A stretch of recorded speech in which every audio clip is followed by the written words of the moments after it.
গ্রাম পঞ্চায়েতে নিয়োগ 2024 শিক্ষাগত যোগ্যতা সিলেবাস সম্পর্কে জানুন। ঠিক আছে, শিক্ষাগত যোগ্যতা তোমাদের কী লাগবে, সিলেবাস কী থাকবে, ঠিক আছে, কী কী পোস্ট আছে সব কিছু আমি এই ভিডিওতে আলোচনা করব। হ্যাঁ, তোমাদের কাছে তার আগে তোমাদের কাছে একটাই অনুরোধ, আমি এটা নতুন চ্যানেল খুলেছি, তো তোমাদের সাহায্য কিন্তু আমার অত্যন্ত প্রয়োজন। অবশ্যই কিন্তু চ্যানেলটা তোমরা সাবস্ক্রাইব করে রাখবে। ঠিক আছে, তো চলো এখন বিস্তারিত আমি আলোচনা করছি তোমাদের সাথে। দেখে নাও, লোকসভা ভোটের আগে পঞ্চায়েত দপ্তরে বিভিন্ন পদে কর্মী নিয়োগের উদ্যোগ নিয়েছে রাজ্য সরকার। পঞ্চায়েত এবং গ্রাম উন্নয়ন দপ্তরের তরফে পঞ্চায়েত কর্মী, নির্মাণ সহায়ক, secretary, clerk, data entry operator, cashier এবং গ্রুপ ডি সহ আরও বিভিন্ন ধরনের শূন্যপদে প্রার্থীদের নিয়োগ করা হবে বলে লিখিত পরীক্ষার মাধ্যমে। ঠিক আছে, মানে লিখিত পরীক্ষার মাধ্যমে তোমাদের নিয়োগ করা হবে। ঠিক আছে, একটা কিন্তু নোটিশ জারি করা হয়েছিল। বিভিন্ন পদের জন্য লিখিত পরীক্ষার সিলেবাস এই প্রতিবেদনে জেনে নিন। ঠিক আছে, কোন কোন পদের জন্য কী কী সিলেবাস থাকবে আমি কিন্তু এই ভিডিওতে আলোচনা করবো তোমাদের সাথে। তাহলে এক্সিকিউটিভ অ্যাসিস্ট্যান্ট, ঠিক আছে, তার জন্য কি যোগ্যতা চাওয়া হয়েছে এখানে, এই পদে আবেদন করার জন্য প্রার্থীদের ন্যূনতম স্নাতক পাস করে থাকতে হবে, পাশাপাশি কম্পিউটার অ্যাপ্লিকেশন অথবা কম্পিউটার সায়েন্স বিষয়ে ডিপ্লোমা কোর্সের সার্টিফিকেট থাকতে হবে।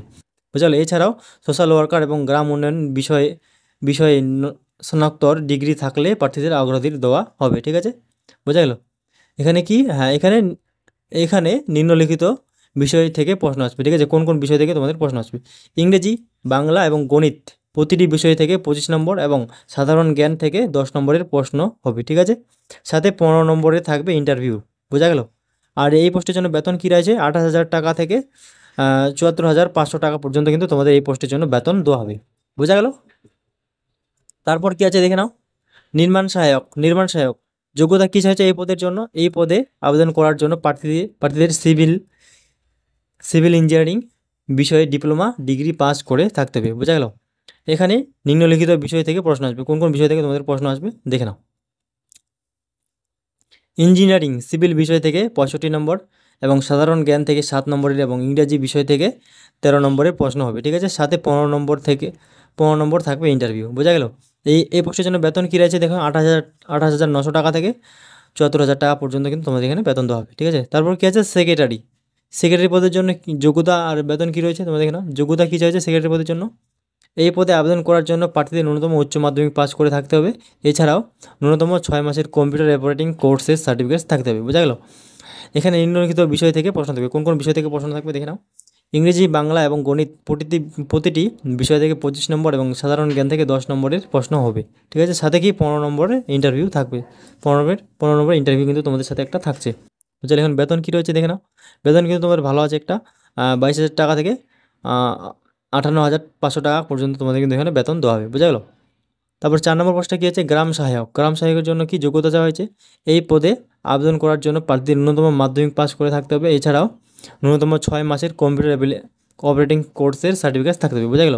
নিম্নলিখিত পরীক্ষা থেকে কোন কোন ইসে থাকবে দেখে নাও, প্রশ্ন থাকবে, ইংরেজি, বাংলা এবং গণিত প্রতিটি বিষয় থেকে 25 নম্বর এবং সাধারণ জ্ঞান থেকে 10 নম্বরের প্রশ্ন হবে, সাথে 15 নম্বরে থাকবে ইন্টারভিউ। ঠিক আছে, এখানে কিন্তু একটা ইন্টারভিউ থাকছে 15 নম্বরের জন্য। ঠিক আছে, বেতন কী রয়েছে এখানে, 22,700 থেকে 58,500 টাকা পর্যন্ত কিন্তু তোমাদের এখানে বেতন দেওয়া হবে। ঠিক আছে, তারপরে কী হচ্ছে, পঞ্চায়েত কর্মী। ঠিক আছে, পঞ্চায়েত কর্মী যোগ্যতা কী চাইছে এই পদের জন্য, এই পদে আবেদন করার জন্য প্রার্থীদের ন্যূনতম ক্লাস 8 পাস করে থাকতে হবে, এছাড়াও ন্যূনতম 6 মাসের কম্পিউটার অপারেটিং কোর্সের সার্টিফিকেট থাকতে হবে। বোঝা গেল। এখানে নিম্নলিখিত বিষয় থেকে প্রশ্ন থাকবে, কোন কোন বিষয় থেকে এখানে প্রশ্ন থাকবে একটু দেখে নাও, ইংরেজি, সাধারণ জ্ঞান এবং গণিত প্রতিটি বিষয় থেকে 10 নম্বর এবং বাংলা থেকে 13 নম্বরের প্রশ্ন হবে। ঠিক আছে, সাথে কি 15 নম্বরে তোমাদের এখানে ইন্টারভিউ থাকছে। এখানে বেতন কী রয়েছে, 17,000 টাকা থেকে 43,600 টাকা পর্যন্ত তোমাদের এখানে বেতন দেওয়া হবে। বোঝা গেল। প্রসঙ্গত উল্লেখ্য, প্রতিটি পদের জন্যই বয়সসীমা রাখা হয়েছে 18 থেকে 40 বছর থেকে। ঠিক আছে, 18 থেকে 40 বছর যাদের বয়স তারাই কিন্তু এখানে আপনারা তোমরা আবেদন করতে পারবে। ঠিক আছে, তবে হোয়াটসঅ্যাপ গ্রুপে জয়েন হয়ে যাও। ঠিক আছে, অফিসিয়াল যখন তোমাদের আবেদন করা চলবে, ঠিক আছে, যখন নোটিশ আসবে তখন কিন্তু আমি আমার হোয়াটসঅ্যাপ গ্রুপে দিয়ে দিব। ঠিক আছে, এরকম। আর তাছাড়া তোমরা আমার চ্যানেলটা সাবস্ক্রাইব করে তো রাখবেই। ঠিক আছে, আমার চ্যানেলে কিন্তু তোমরা ভিডিও পেয়ে যাবে। ঠিক আছে, এরকম আরও চাকরি পেতে হলে কিন্তু অবশ্যই আমার চ্যানেলটা সাবস্ক্রাইব করবে। ধন্যবাদ।